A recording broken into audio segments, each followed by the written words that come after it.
Hey guys, welcome to Operational Intelligence. This week I'm interviewing a longtime friend of mine and former client of my marketing agency, Jim Huard. He has been in the industry a very long time, and he was an owner of 3 locations, and most recently 3 locations that he sold to Classic about a year or two ago. And when I first was coming up with this idea of this podcast, Jim was one of the first people I had in mind because he embodies the kind of person that I want to have as a guest on the show, like somebody who really excels at an area that I think other shops can learn a lot from.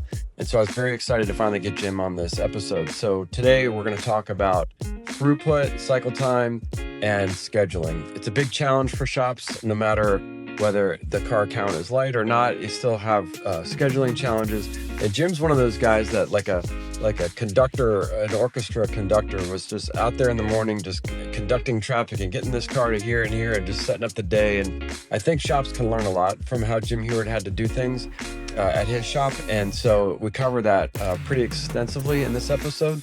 So I think you're going to learn a lot, and I hope you enjoy this episode as much as I did in shooting it with Jim. Welcome to my podcast, Operational Intelligence. I'm Tom Zobel. I spent 15 years running a marketing agency in the collision industry.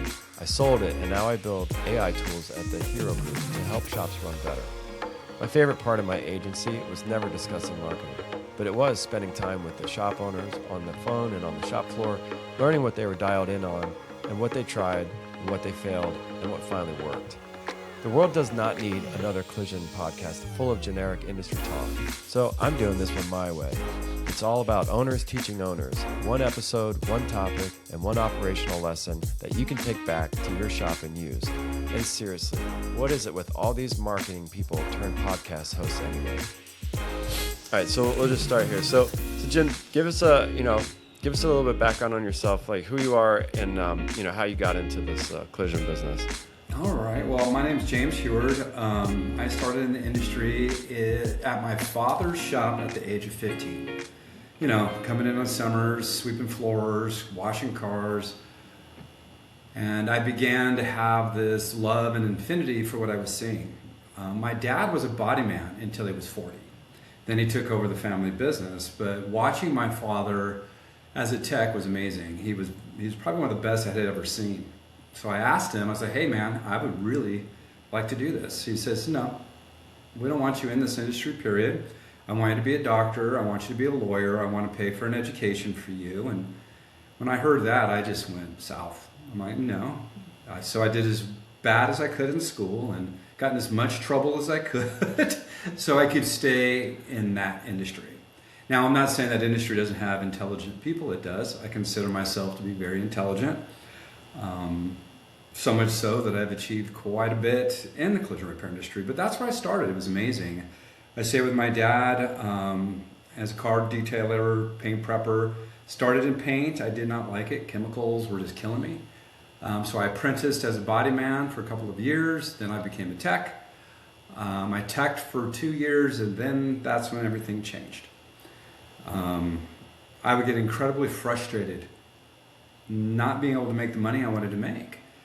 Mm-hmm. When I would look at the industry as an open checkbook, I'm like, hey, I'm a journeyman. I can produce, I can make as much money as I want to make. But I quickly realized the shops are what holds people back. Their lack of organization, their lack of understanding what they're doing. So it was interesting. I finally convinced my dad. I said, man, can I just run production? He goes, what do you think you are, some kind of genius? I said, well, Dad, you're a DRP. My father was the first DRP shop in the nation. He was the beta test for Allstate when Allstate came out with the Allstate Pro program. Mm-hmm. So he was the first one, and they would still run it like a traditional shop. Car would come in, they would write an estimate. They would park the car, pre-order the part, assign it to the tech disassembles it, parks the car again. They do the supplement. I'm like, what are we doing? And he's like, what do you mean? I'm like, this isn't what you're supposed to do. I go, the DRP was created for one estimate. That's it. Bring the car in, disassemble the vehicle, write the estimate, repair it, ship it to paint, get it back, put it together, ship the car. I mean, a lot more complexities in there, but in essence, that's simple. So what year was that about? What time That frame was that? was 79. 79. Okay. Yeah, I I think didn't my realize DRPs. my grandpa was actually running before my dad. They got that DRP in 1978 is when they brought it to the shops. My grandfather he was a very iconic guy in the collision repair industry. He was one of the first guys to become very insurance friendly. He saw what was happening, that everything was shifting. That the carriers wanted more efficiency. They wanted to put more trust in the shops. So he rose his hand and said, I'll do it. And everybody hated him for it, but he did it. And it was an interesting time. I mean, from 1979 through 1986 is where we really learned, where we really became process oriented. I took my father's shop from about, they thought 200 grand was a good month, to producing right around $1 million by 1986, 1987. We were doing about $1 million a month in top line revenue, which was pretty much unheard of at that time. We had some big articles done. DuPont thought we were just the bee's knees, and we had every other insurance carrier want to partner with us. I mean, 20th Century, AAA, they all came. The only one we didn't partner with was State Farm, which I thought was unusual for my dad. My dad's like, I don't know, that's too big. That might be too much for us. I remember you telling me a story that that like you mentioned that your dad kind of fought you on running the shop, and then he went away for a period of time or something. He went on like a long trip or vacation or a sabbatical or something, and then he came back to you running the shop and transforming that. Am I remembering that's that kind of correctly? what happened. Yeah. He was just very antiquated. Uh-huh. So here, Allstate at the time, we were handwriting everything, Polaroids. It was tough. So EasyS comes to market, and Allstate went with EasyS with CCC, and they said, "Look, you have to automate, or we're going to pull the program." And back in those days, we were doing over 200,000 a month with Allstate alone. And I told my father, I'm like, "What are you doing?" "I'm not doing any of that." I'm like, "Okay, well then we're going to lose." He was getting ready to go on a trip to the UK with DuPont to go look at other stores to see how they do things. He was going on a 30-day trip. So I'm like, this is opportunity. So as soon as he left, I went in that following week. I contacted my people over at CCC. I had them come in. We put 14 workstations in. We got all automated. I put in my production system that I had invented while I was a body man, which basically I called it TAP, tear down, assembly, production. Worked well. Then I actually, I enhanced it over time. But that's what I did. So he comes back after this 30-day sabbatical, as you put it. He goes, "What did you do? And where are all the cars?" Because my dad was that guy that would come into your stall. He had this big beach cruiser he'd ride, a nice Schwinn. He'd sit in front of your stall and he'd go, "Look how good we're doing." And he'd point at all the cars that were parked. And I go, "Well, my stall's empty." I go, "So what?" But he arrives, he goes, "Where are all the cars?" I'm like, "They're up front, done. They're being delivered." I go, "Why don't you go talk to Vicky," that was his bookkeeper, "and see where you're at for sales, Pops." He comes back to my stall and he's like, "We're sitting at 500,000? I'm like, "Yeah, we still got a week and a half to go." I go, "So I'm predicting about 800K for the month." He goes, "Well, what have you been doing?" I go, "I've been running production." He goes, "You haven't been fixing cars?" I'm like, "In between running production."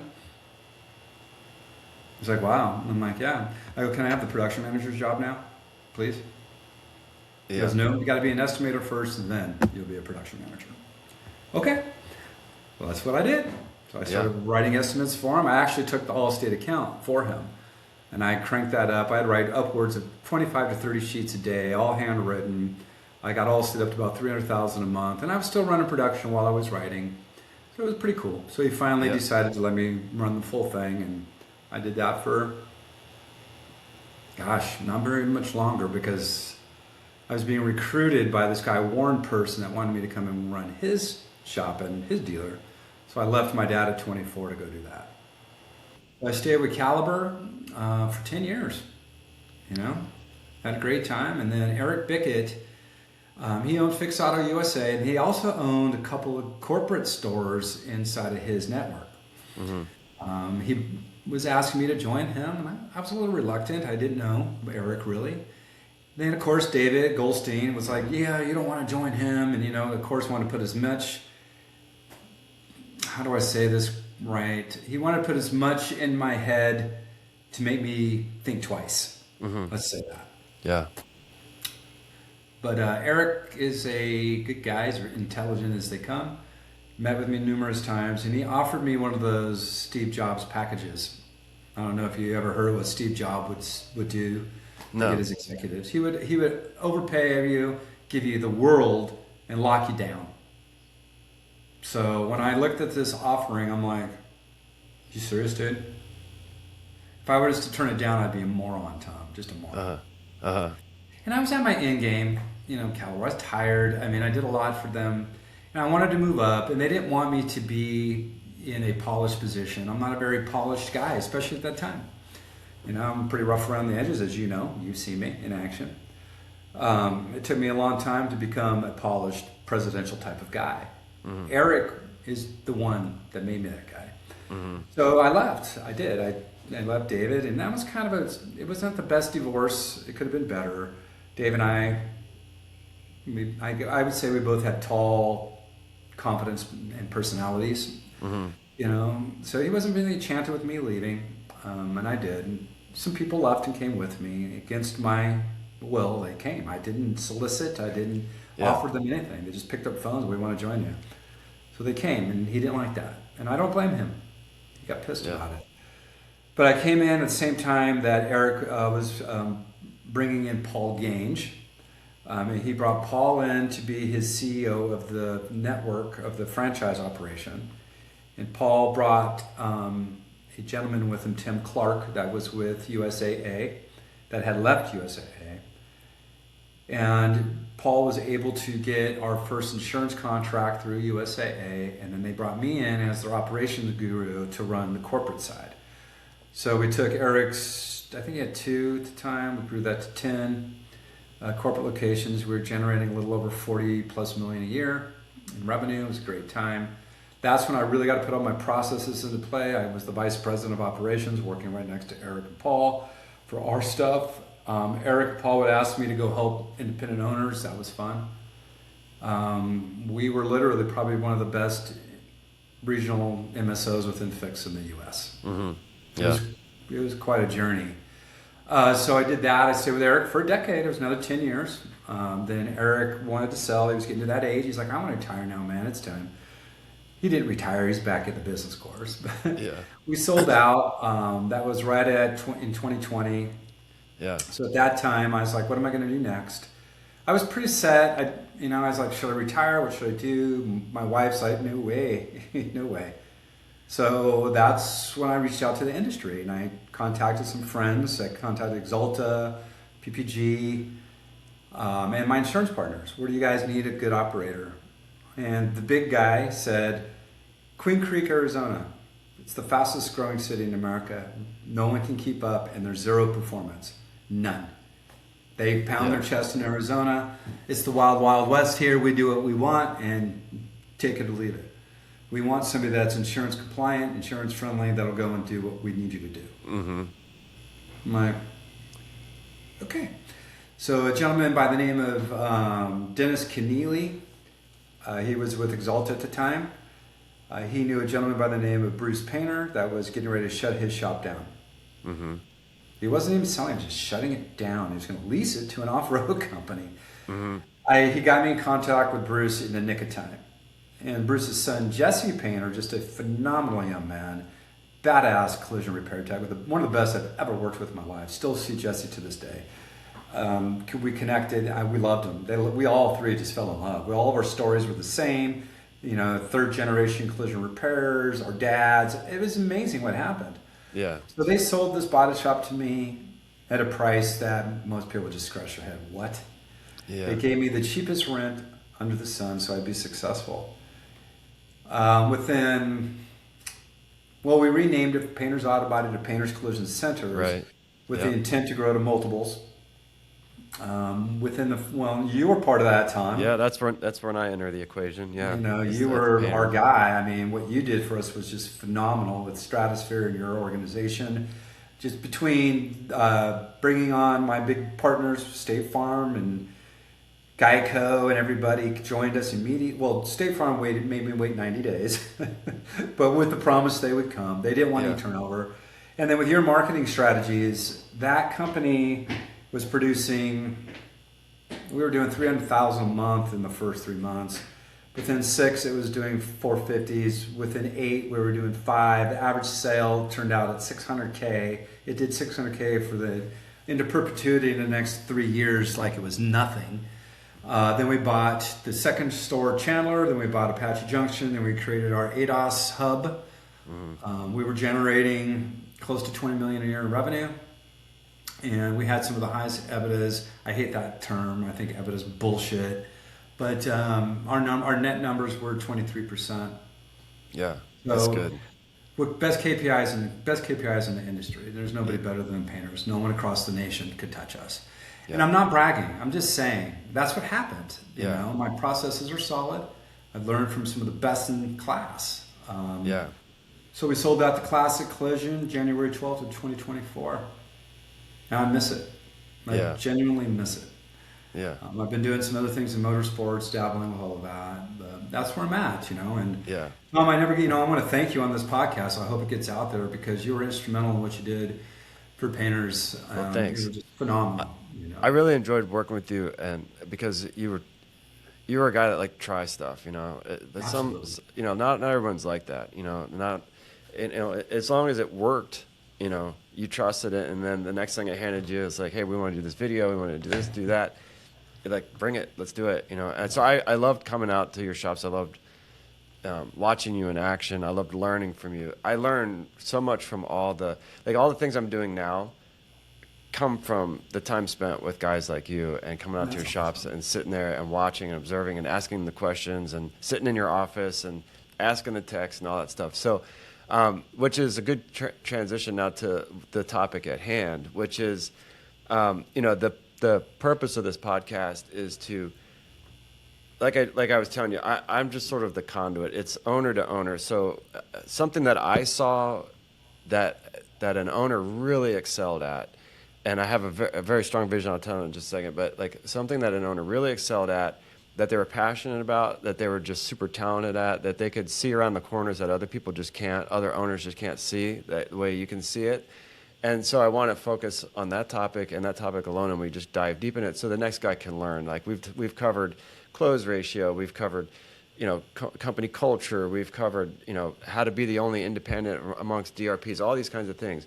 But for you, I've been dying to get to this topic, which is throughput, which is something that I'm passionate about, being in the AI space, because I think AI can really give owners a leg up on this, because AI can see around the corners. But this image that I always have of you is, one of these days I was out there doing a video shoot at your shop, and like I'm setting up the camera angles and I'm walking the camera guys. We're like, we're going to shoot here, we're going to do this, we're going to, and all this stuff. As I'm doing that, you're out there so to understand your shop. So being in Arizona, you have like these like awning areas. Like it's kind of a unique thing in Arizona when you can have a shop without a shop, right? You can have like Yeah. open air spaces. So your shop, you had your shop, and then you had like these awning places, and there your parts was over there, and you had your parts guy was there, and cars came in from the left and parked all the way at the end of this long strip. And you're standing there in the middle of both areas, and you're like a traffic cop. You're directing traffic. You're like quarterbacking this thing, and to watch you do it, I wish I had gotten that on video. Maybe I do have it on video, but just it was like this like, I don't know, orchestra conductor. You're just sort of like waving your baton, and then you step away, right? And then the day happens, and you're up in your office. You're doing this and that, and you later on you're having tacos with the guys, and it's just like, so that's what I want to focus on is your mastery of throughput, all these years and all these shops that you've worked at, this craft that you've honed. Let's dive into that. So, I guess my first question on that is, Why throughput, I guess? Why is that the thing that you kind of excel at? Like, what is it about that, like, that you've learned over the years that this is what matters the most? Well, I met this owner. His name is Tim Beal. I don't know if you know who Tim Beal is. He owns his collision repair up in Prescott, Arizona. Yeah, I know. Bill Beals was a client of ours. Yeah, Tim's a good guy. I never met Tim, but I met his wife, so she was our client. It's funny because he said something to me years back. He says, Jim, the man with the biggest net is the most successful owner. And I thought, that's interesting, really? So you're saying the guy with the biggest profit is the most successful? He's like, absolutely. He goes, why are you doing this? Yeah. Well, I want to make a living. He's like, well, what's your net, Jim? And I told him, he goes, well, you win. But how? I go, throughput. He's like, throughput. I'm like, yeah. I go, I'll get really real here. Is that okay? I'll just lay it out there. That's what it's all about, this podcast. Okay. I'm tired of, I'm still in the industry to this day. Well, I don't own currently. I do own a motorsports organization, but I'm not a collision repair owner right now. I will be soon. Okay. Yeah. I'm going back in. I'm going to go hard again. Yeah. But I'm still involved. I still talk to corporate leaders. I have hundreds of independent friends and owners. Mm-hmm. And I tell them this every day. Well, I'm on a call at least daily with one of them. I say, I don't understand. Why do you think length of rental and key to key is so important for the carrier? Why do you care? Well, that's our cycle time. They'll give us more volume. I'm like, yeah, they will. Absolutely. I go, but if you're doing it just for them, you're doing it for the wrong reason. They're like, what do you mean? I'm like, look, throughput is what creates your profitability. Simply put, that's it. The reason why I wanted to become a master at throughput is so I could have the most profitability. I wanted to be able to make enough money to where, well, let me back that up. I wanted my stores to generate enough revenue to overpay. So all my technicians were overpaid. I'm tired of hearing that too. Oh, we can't make any money. Technicians are this. No, it's not. It's all relevant to your top line revenue at the end of the day. So when you mention throughput, I think some people would assume that throughput means car count. It means cycle time and things like that. But when you say throughput, exactly what do you mean by that? Like the dollar throughput, like the dollars going through the shop, not the car count. Is that the car count is the dollars, right? So those are one. Those are all in one at the end of the day. But how much revenue can I push through? How many turn times can I turn my whip in a month's time? Okay. That's key. It really is. That's what's going to generate my profit. If my break even is $100,000, what do I need to do? Turn my whip once to generate 100 so I break even with no profitability? Or do I turn that 2 times? Let's say on a minimum. Now I generated $200,000 in revenue. My expense does go up a little bit, right? But not that much. Your operating expenses do not change that much. What fluctuates is going to be your top line. Your technicians are always going to pay for themselves. Materials will change, things will change. However, your profitability will double.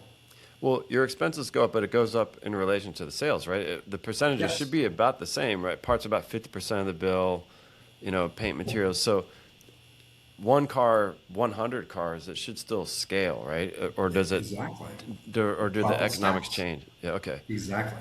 Yeah. I actually did a class. There's another gentleman out there. His name is Jim House. Jim is a brilliant operator. I mean, Jim just started his own company, does a lot of accounting for body shops now. We had Jim at Fix Auto for quite some time. And Jim and I did a class for one of the Fix Auto conferences based on throughput. We'd show a store that would turn their whip 1 to 1.5 times, literally making 0.8 tenths net. Then going over to a shop like mine that turned their whip 6 times in a month, but 23% net. And then we'd show them cost structures and how it all works. But a technician is static. It's always the same cost no matter what. No matter what. But it does go up, of course, because they're making more money as we generate more money. Okay. Right? So the throughput model that you have in place is what will make you the profit you need at the end of the day. Right? And how did we do that? And everybody says, well, you got to do this. It's all about how you process the car. Okay. People would say, well, Jim, there's no way that you could produce a 5-day key to key at a 9-hour day touch time and produce quality. I'm like, that's not true. I used to fight with some people in the industry that you know as well that would argue with me that no matter what you do under the DRP blanket, you're not fixing cars correctly. And I'm like, baloney. I am too. And I would offer you to come in and audit a car anytime. And I did. Yeah. But it came down to how we would process them. So I had 3 categories of repair. Right. Cat 1, Cat 2, and Cat 3. Right. That's it. So a Cat 1, small bumper job, let's just call it that, right? Small hit. Cat 2 is a drivable, but bigger hit. And a Cat 3 is the quote-unquote train wreck, right? Is that, or was it by hours? Like, how would you define a Cat 1, 2, 3? And I could do it by both. You know, I simplified it by dollars is what I did. Now things changed as ADOS became more and more prevalent. I had to change up the dollar amount a little bit. In my first days, when I worked with a gentleman by the name of Ron Kuhn, and Ron's another genius. Yes. Him and I worked on these processes together. Then we put cycle time composites behind it with all the data. I actually have data to prove it all. Is when we really were able to hone this in. So back in the day, a $1,500 or less job was a Cat 1. A Category 2 was $1,500 to $5,500, and a Category 3 was $5,500 or greater. Now we changed that as things evolved. The Category 1 became $2,500 or less, and then upward. So that's how we would process them. Okay. And we were adamant about it. We never deviated.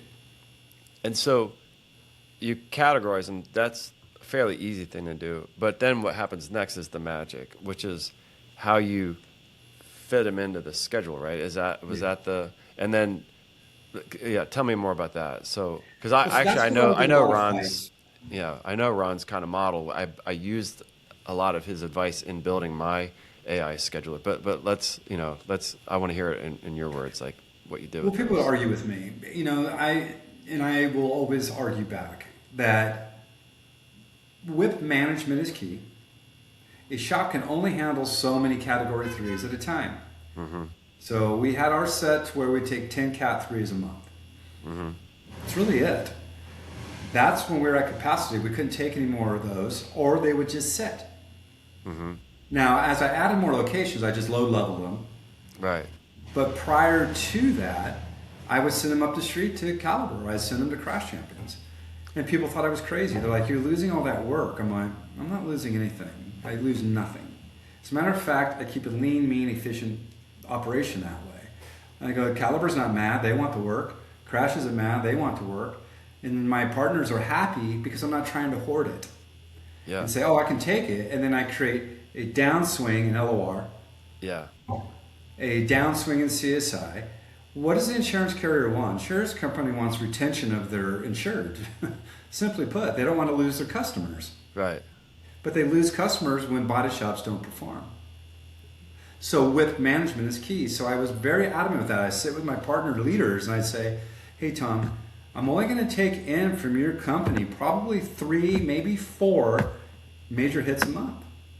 And my 4 top players, I would take 2 to 3 per player. Then the rest were Cat 2s and Cat 1s.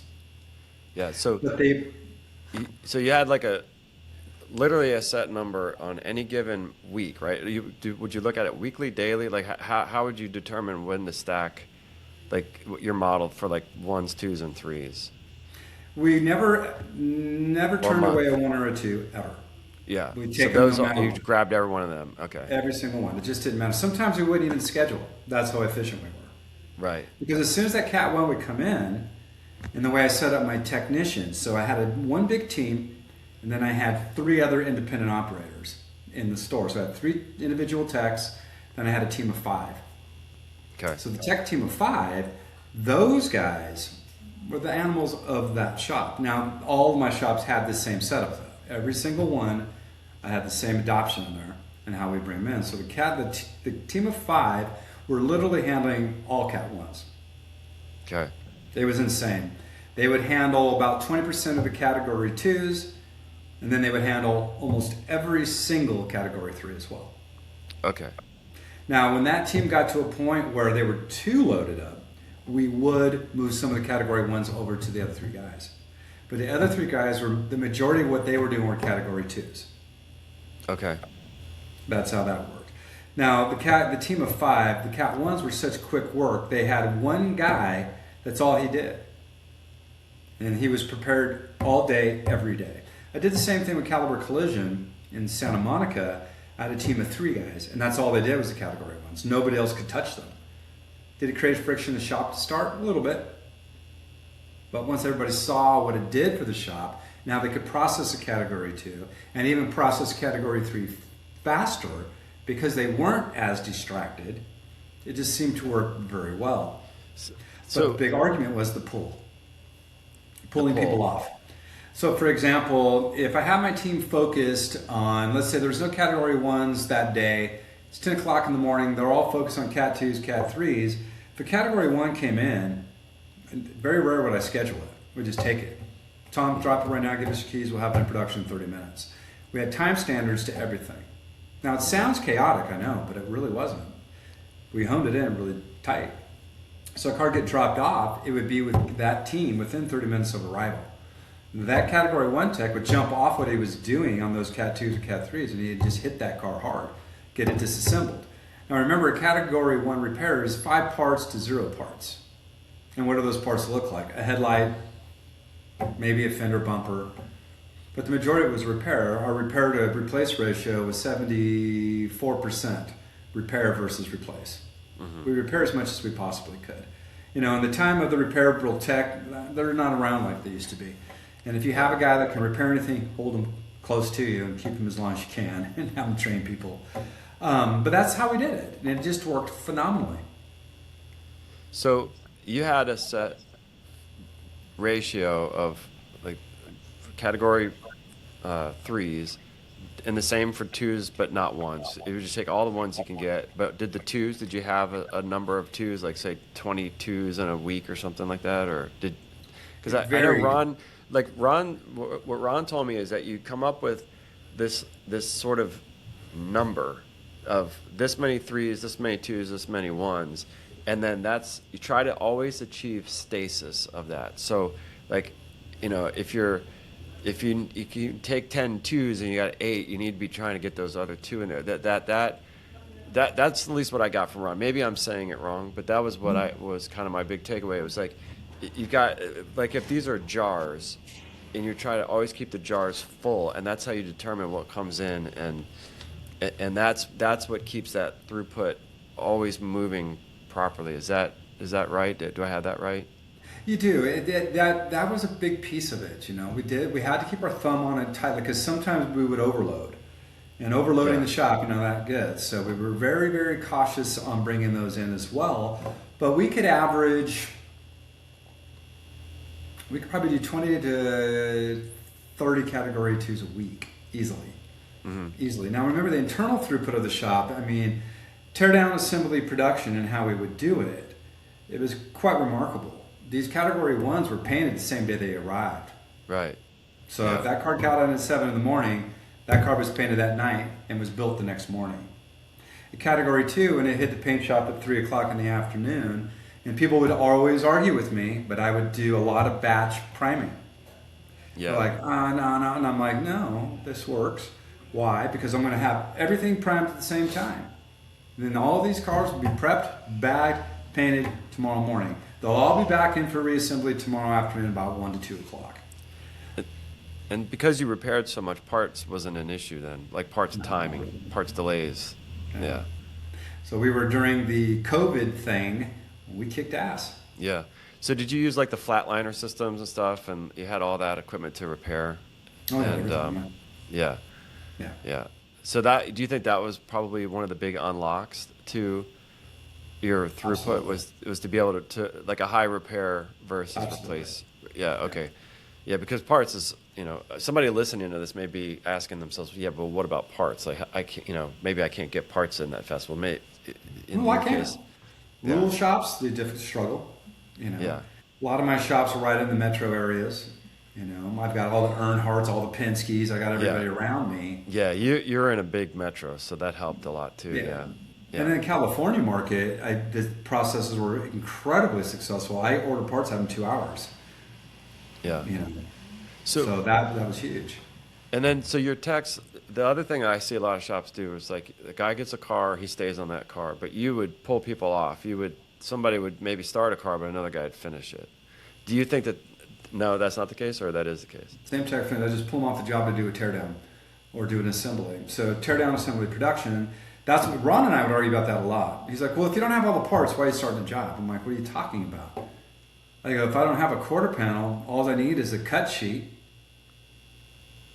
I can pull it.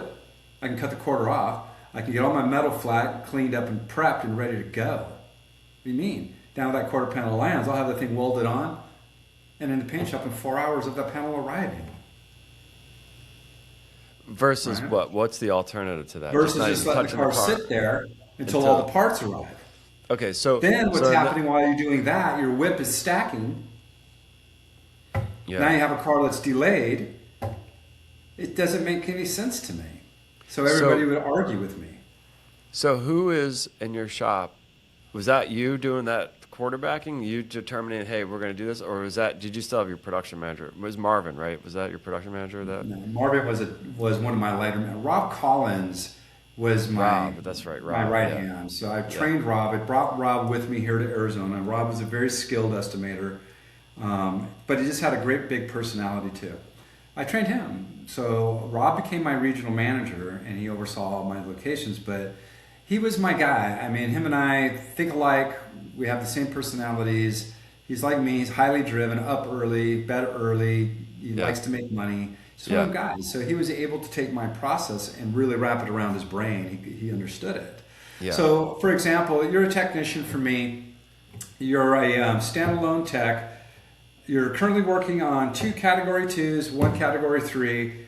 My team of 5 is packed. They can't take another Cat 1. Cat 1 comes in. Tom, I need to stop on this Category 2 and this Cat 3 for the next 25, 30 minutes. I need this car disassembled. Please organize all the parts on the part racks properly. As soon as you're done, let the writer know. He'll be right out. Okay. It's not how easy that was. They'd stop, disassemble that car, have it all ready to go. Writer comes out. Tech goes back. He's still working on the car. Questions are asked. He answers the questions. Goes back, finalizes the estimate, starts the repair, Mr. Tech. Mr. Tech goes over there, fixes the car based on trust and the communication they had. You're getting 2 hours for this, 4 hours for that, blah, blah, blah, get it into paint. Okay. Tech would do it. Now, there's one key thing and one key metric that everybody has to understand. That cycle time is an average. It's an average. It's 1 day job, a 3-day job, a 5-day job, a 10-day, a 15, a 30-day. All combined into one, all the days, and divided by the repair order. It's a very, very simple mathematical equation. But most people don't even understand that part, Tom. They're just going through, and they don't even know what cycle time truly looks like. Yeah. So a Category 3, if it's going to be in my shop for 30 days, it's going to be there for 30 days. What do I care? At that point, I don't care anymore. What I care about is everything below it. Mm-hmm. So if I have 10 Category 3s that stay in my shop for 30 days, but I can generate a cycle time below that of 2 to 3, my offset is now 5. So that's a good tip right there. So don't take cycle time as the number, take it as one of 3 numbers, or at least one of 2 numbers. So you have a Cat 3 cycle time, and then you got a shop cycle time, essentially. You can have cycle time per category that create your overall cycle time. Yeah. Right? It's averages. It's like I always try to say to everybody. There's this another gentleman in the industry. He may have retired by now. Robert Tavares. There's this guy that was with Caliber Collision that was an absolute genius. He was one of the guys that sat on the backside of everything and would teach everybody, no, this is what you do, this is what you do. Well, I got to sit with Robert one day. And he goes, Jim, do you even understand the cycle time formula and what it is? I'm like, my ego got in the way for a second. I'm like, no, I don't know. He taught me.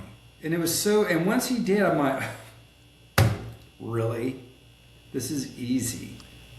Easy. There was a time in my Velvet Hammer shop, I would do bumper jobs on Mondays only.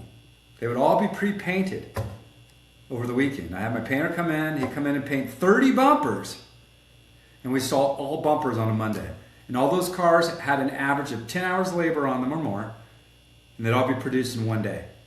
So bring in 30 cars, 10 hours of labor on each one, all produced in a day. Mm-hmm. Tom, you drop your car off at 7:30 in the morning, you got your car back at 4 in the afternoon. Mm-hmm. Right? Just creative things like that. However, that kind of died out. There just wasn't that much bumper work available. Yeah. So that's how we looked at it by the average. So if I have a car that comes in, it can be in and out in a day, or I have one that comes in that's 2 days, or if I have several. So if I have 5 or 6 cars per week that are in there for 2 days, I have 10 that are in there for 3 days, my cycle time or my OR or my overall throughput is going to be remarkable in comparison to industry. People say there's too much management, Jim. I'm like, no, it's not. It takes 3 months. 3 months of discipline and diligence, and then the team does it on their own.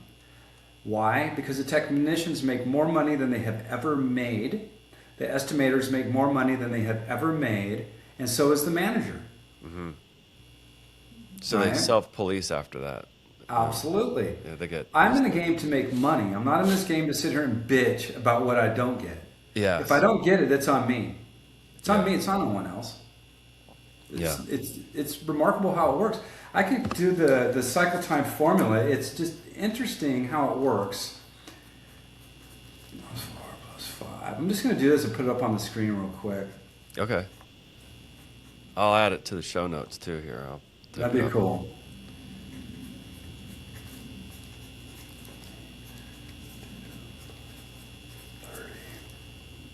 This may not be the best example. But for example, what I'm doing is I'm just taking the days. So a 1 day, a 2 day, a 4 day, a 5 day. I'm adding all those up to get my total days. Mm-hmm. And each one of these numbers represents the repair order. So I didn't add up the days. Let's say this is 60 days in total divided by 1, 2, 3, 4, 5, 6, 7, 8, 9, 10, 11 repair orders.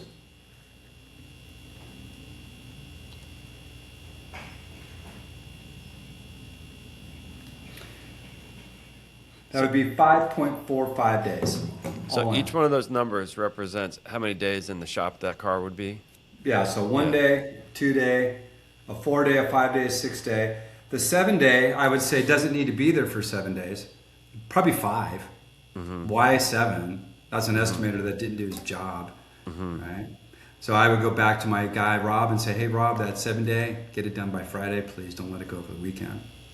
Okay. No problem. And we got it done every single time, by the way. Yeah. Right. So so let's just tick that to a 5. Right. That's a 3, a 9, a 15, another 2, and another 30-day job.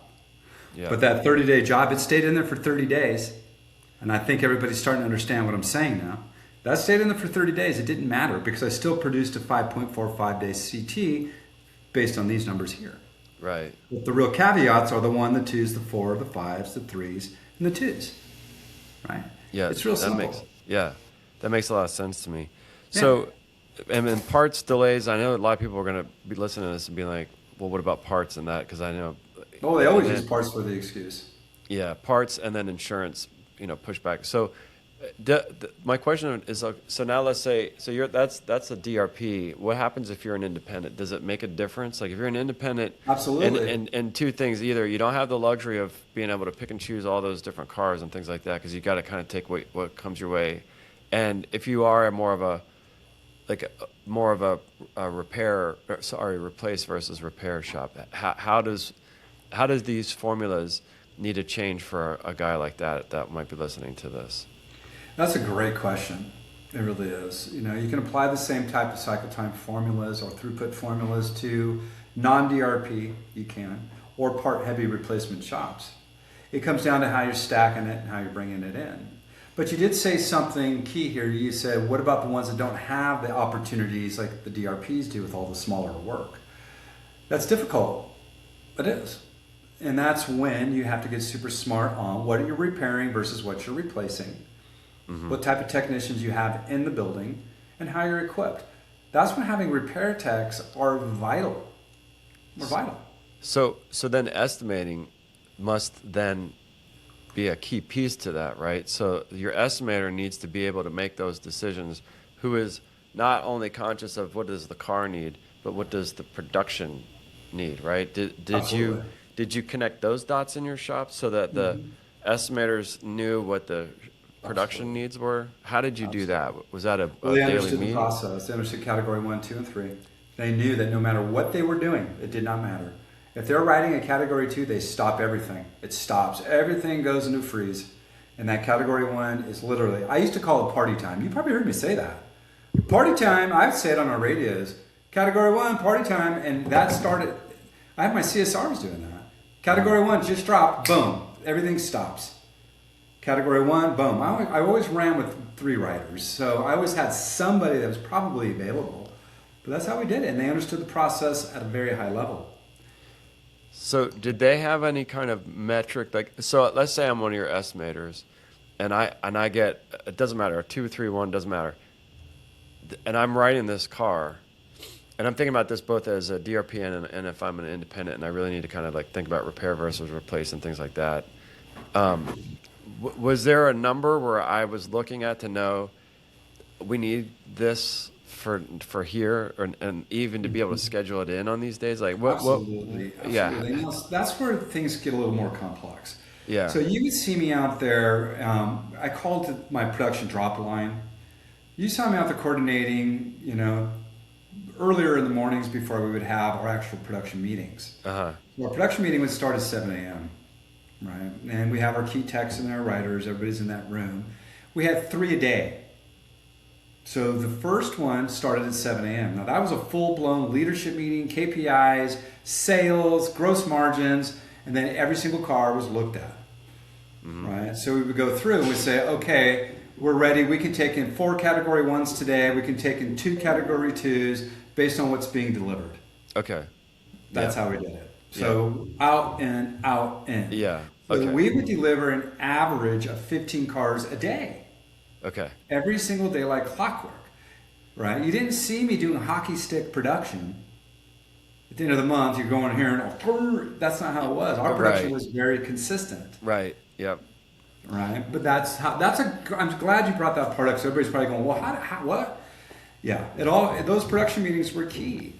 yeah. So that goes back to that jar principle, right? So you would always tell everybody how low the jars were getting every day. Yes. You did that. So yeah. Yes. So I think that must be key. So not only the understanding your cycle time by category, understanding how many categories the shop can successfully handle, and I want to get back to that and just kind of ask you, how do you get to that number?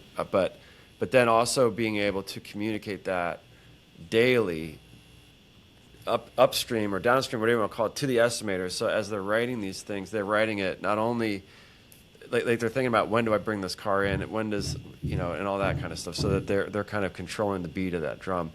So Jim, I do want to get back to this. How do you determine? This was a question I always wanted to ask Ron. How do you determine the number? Like you said, 5 Cat 3s. If you were to go in, if you were to just, visit some guy in Gary, Indiana, and you're looking at his shop, and he's like, Jim, I need your help with Throughput. I love this category thing. How do I know how many are in my shop? What would you tell that guy so that he knows? Let's get production list printed out right now. Let's walk the shop. Let's see what you got. Let's get you acclimated to what's here at the shop. Understand how many you have, and now let's start with managing intake on category 3s. Let's determine a number that your shop can handle, and let's only bring in that many category 3s per month. So how do you determine that? Is there a number That's that you're going to looking be at? skill set. That's going to be location. Are you rural? Are you metro? I mean, where are you? Right. Parts availability, like you mentioned a minute ago, that's key. Yeah. Right. The skill set of the journeyman, that's key. Right. Square footage. How much space do you have? I mean, there's a lot of key metrics there. But ultimately, it's going to come down to what that technician can truly produce in a month's time on top of a category 3, maybe 2. How many can he do? Each individual technician has a certain plateau of what they can and cannot do.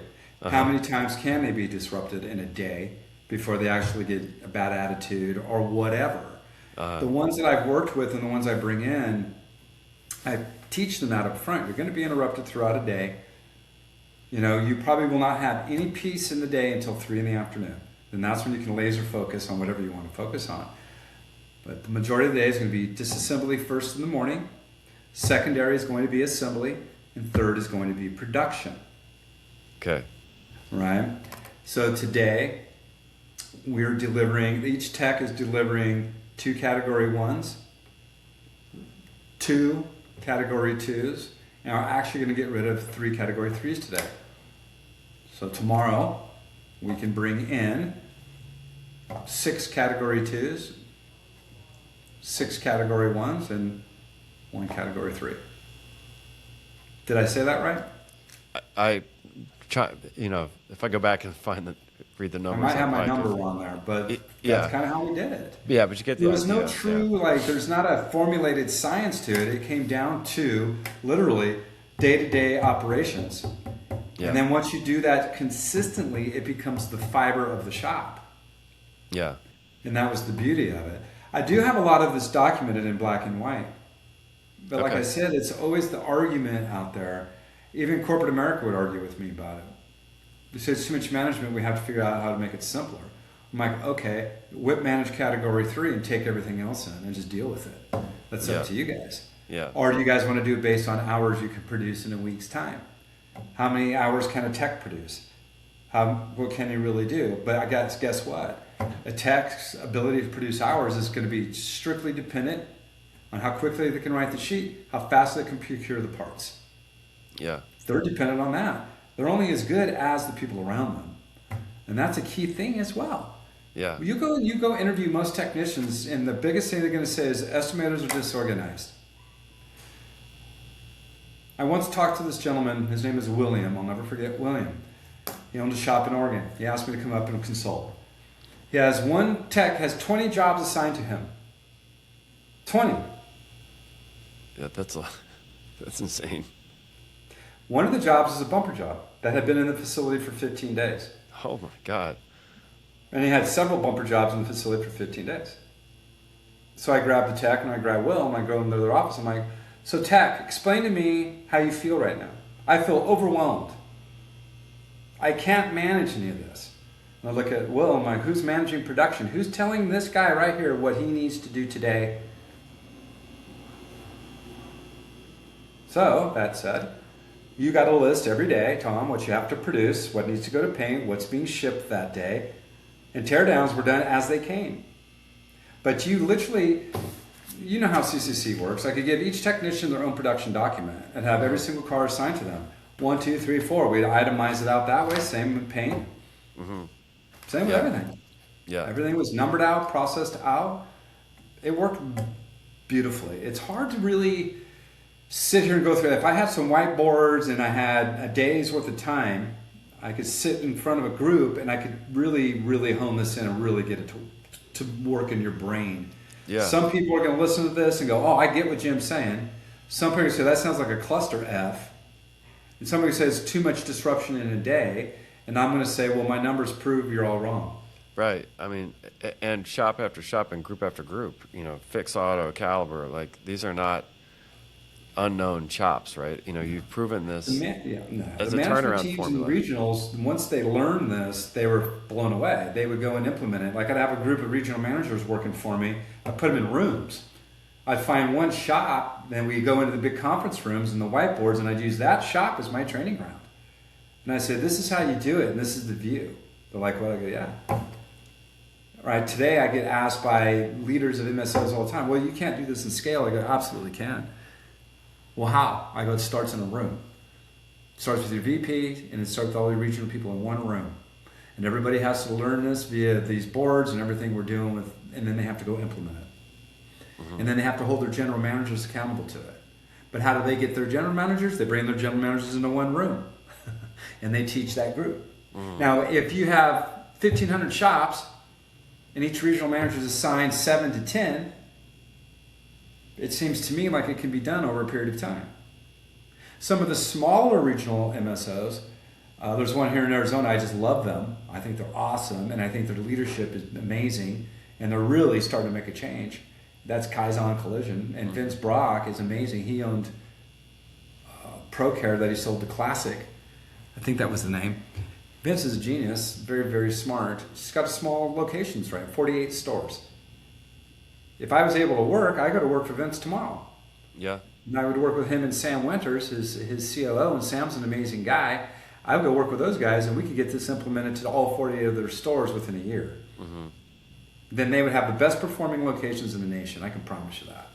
But your classic non-compete is why you can't work right now. So unfortunately, I keep telling Classic I'll do that for them, but they just kind of ignore me. So whatever. Yeah. That's their thing. I'm not bragging. There's nothing perfect. Yeah. Right. No, that's definitely. But this is teaching. The whole point of this podcast is to teach and learn from people that I think do something really well, and teach those that might be struggling. That's my hope, is that they find it. They find the answers in this. Yeah, I get really excited about it. Sometimes I talk too fast, or I talk too long, or talk too much. But it's really finite. There's a lot involved, and it's very multi-layered. Yeah. It's like this mechanical industry I decided to jump into is very complex. I don't like it very much. Yeah. Collision repair is action-based. There's lots to do, and it's multi-layered. And it's just understanding each one of those layers to get your outcome. Mm-hmm. But I want to encourage all owners to really focus on throughput for themselves, not for the carrier. Mm-hmm. No, do it for you. And if you do it for you, the carrier is going to get the result, and they're just going to keep making you busier. So explain that a little bit. What do you mean by do it for you, like the numbers that work for you? You mean, right? The dollar. Creating a throughput model to create the best cycle times you can. Because that's where the owner of the body shop is going to make the most money. Owners make, I won't get into that because it's huge and I don't want everybody to get mad, right? But if you, like for me, for example, if I ended my month with 100,000, I turn it a minimum of 4 times. If I ended at 150, I turn it 4 times. If I ended at 200, I turned it 4 times. Wait, ended what? You're saying that's your 100? Okay. Yeah. So if I end the month at 100 grand in revenue, turning into the next month, okay, I have to turn that a minimum of 4 times to be as profitable as I want to be. So I'd have to be at 400,000 at the end of the month. Okay. Yeah. If I landed at 150, I'd want to turn that 150 4 times. 600. Wait, so let me make sure I'm understanding when you say landing at. So you're saying, like, if you were to take your first month of what does that mean? What do you mean by landed? Explain that to me. If I did, let's say I ended my month at 400,000 with 100,000 left over. That's called a work in process. Okay, 100,000 in leftover. Okay, in WIP. So okay, I'm turning 100 in WIP into the next month. I need to turn that a minimum of 4 times. Yeah. To get my top line sale of 400K. Yes. And to get the profitability I want. Right? Yes. Yes. Most body shops can't even turn their WIP 2 times. Yeah. So okay, I get what you're saying now. I wasn't understanding by that it was the WIP that you're talking about. Yeah. I think a lot of people don't even, like in the commercial truck world, they don't even WIP adjust. Like big chain shops. Yeah. They don't even do WIP adjustments in their numbers. That's another P&L issue. They're not getting true numbers. Yeah. Their numbers are skewed on their P&Ls monthly, and they chew it up at the end of the year, and that's a huge hit.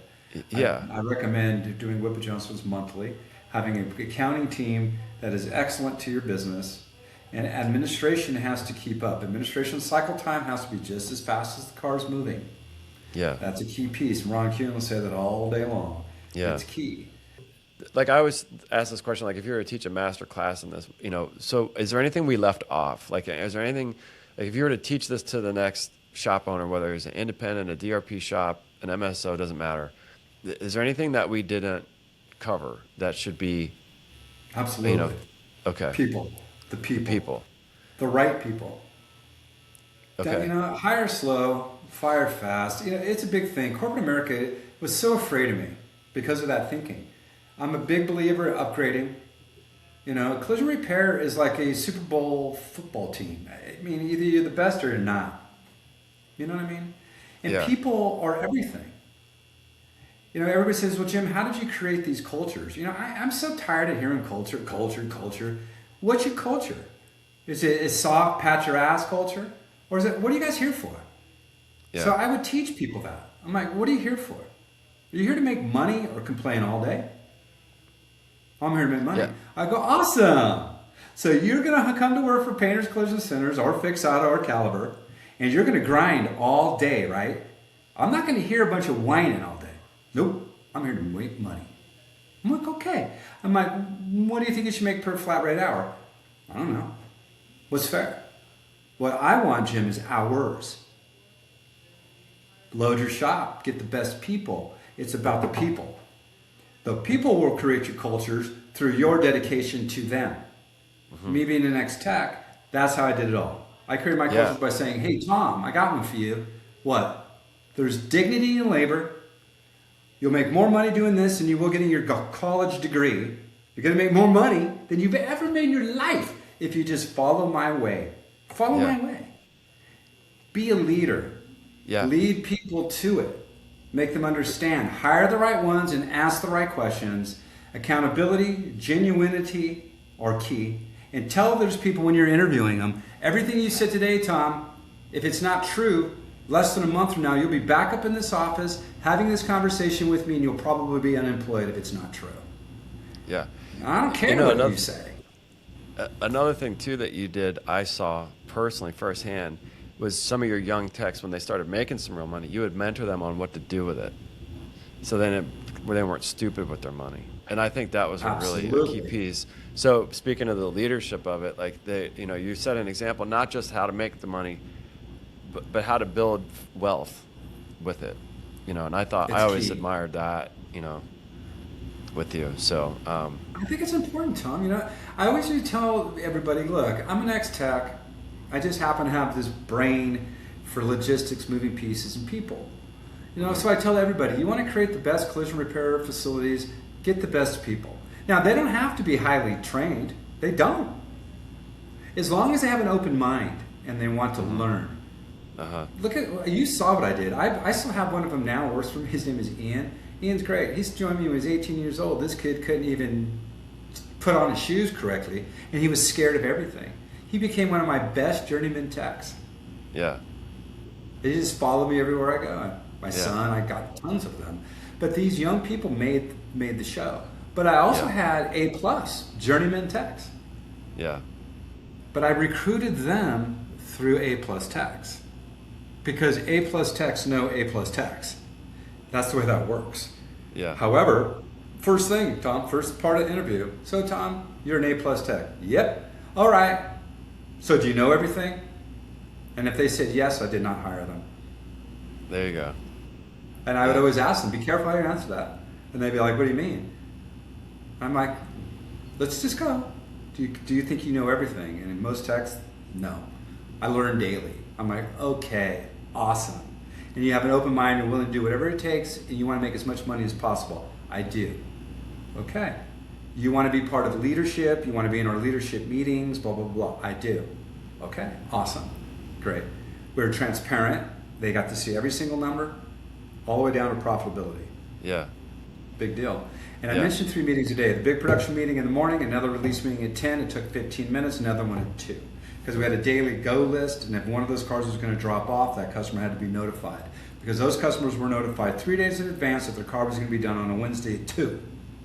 That's how finite we would get. Those cars, when they're done, they left.